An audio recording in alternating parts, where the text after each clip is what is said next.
Assalomu alaykum, qadr bilan qadrdonlarimiz. Bahodir ota choyxonamizda mana 25 kishilik joy tayyorlayapti yigitlarimiz. Xuddi shunaqa joylarimizni bir narsaga oydinlik kiritish maqsadida hammaga tushunarli bo'lish uchun bir narsa aytib o'tmoqchimiz.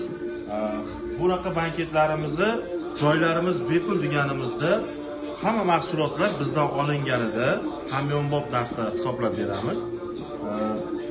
Xona bepul uriladi. Mana 25 kishilik, 50 kishilik bo'ladimi, hamma narsa Bahodir ota choyxonasi tomonidan xarid qilib olinganda bepul bo'ladi.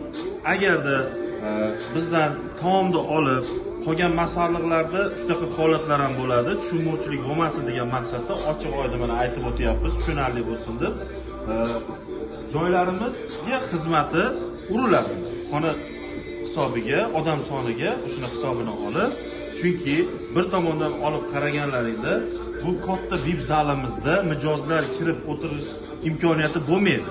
Chunki bitta katta banket bo'layotgan joyda, ko'pchilik bo'layotgan joyda yigitlarimiz boshqa klientlar olib kirib o'tkaza olmaydi. Shunaqa katta joyimizni band qilib beramiz. Shuni hisobini olinglar. Ham bitta narsani hisobini olinglar, keyin Bahodir ota choyxonamizda mahsulotlarda o'zlari olib kelgan taqdirda ham xonalarimiz qimmat emas. Shunisi ham farqini bir solishtirib qo'yasizlar. Hammalaringga rahmat.